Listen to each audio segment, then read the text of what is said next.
Right, still playing catch up.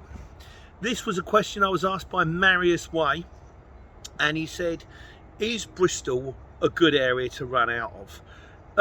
The short answer, Marius, and I'm sure this is probably not the news you are hoping for, is Bristol is not the greatest area in the world. The thing is, certain places, I've kind of covered this before, so I'll go for it again. Certain places are on the cusp. So if you live, you want to be near sort of industrial areas. You want to be near big industrial estates, places where goods need shipping all the time. So if you're like near Milton Keynes, or you're near Coventry, or you're Derby even, there's quite a bit of industrial areas about. Once you start getting in the pretty areas of the world, so you start getting to Wales, or you start going down to Exeter, or you go to Northumbria or Scotland, it's beautiful. It's green, roaring fields, valleys, streams, sheep. Not a lot of Guineas picking up. So the difficulty you've got with Bristol, and this is which is now becoming imposed, is it's on the cusp. So what we're talking about, places are on the cusp. So one side, Bristol going west, going east, starts to pick up a bit. I'm heading towards it's Andover, isn't it? I'm heading towards Slough. I'm getting nearer London. I'm heading towards Reading. I'm heading towards Oxford. Not great areas, but okay areas if you want half a chance of picking a job up. But if you go west, down towards Exeter, down towards Devon, down towards Cornwall, the jobs become less and less and less because there's less industrial, so not sort of like trading estates down there. This also goes for other places. So if you're you want to think about this when you're picking up a job, am I going to an area that's on the cusp?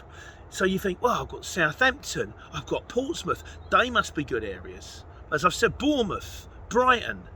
You've got to bear in mind, when you're in Brighton, half of the area is on the sea, and you cannot get a job out of the sea unless you're driving a hovercraft. So you're instantly cutting off half the area.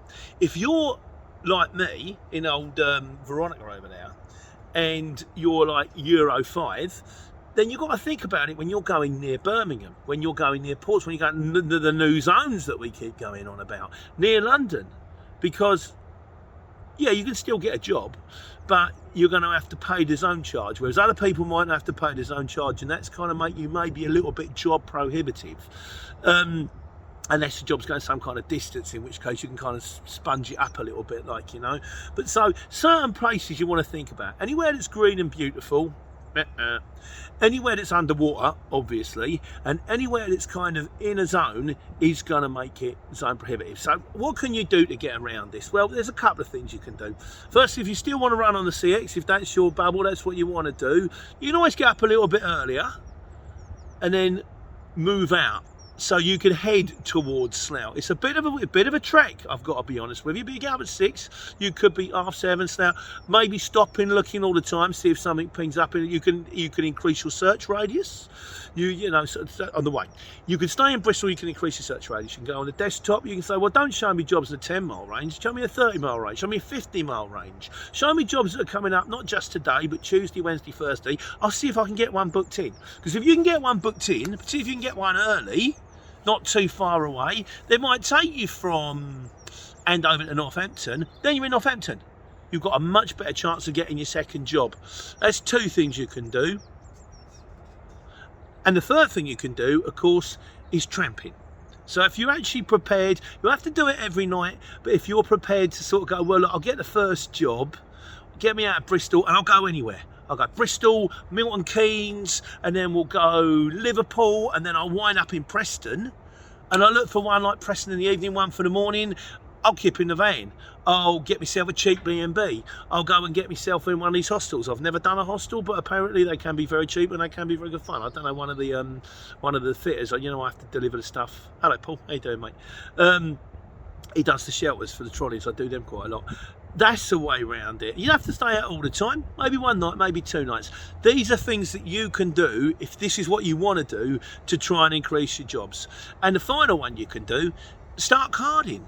Not obviously know where you work on the CX, but if you do know local trading estates, if you do know a brother-in-law, someone on eBay, Marketplace, all that kind of stuff, go around, try and put your card out, go, look, I'm courier in the area, if you need me. You may find you get yourself a few local jobs and enough local jobs you don't even need the CX. You can just carry on running locally, or you might find one guy who says, look, I've got regular deliveries coming out, I need like every Tuesday, Wednesday and Thursday picking up at 9, but they're going up to Manchester and no one wants to do it. You go, I'll do it.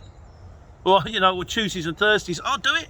Go up to Manchester on a Tuesday, stay overnight, or work your way back in time for Thursday. They're just things you can do to try and increase trade on the CX.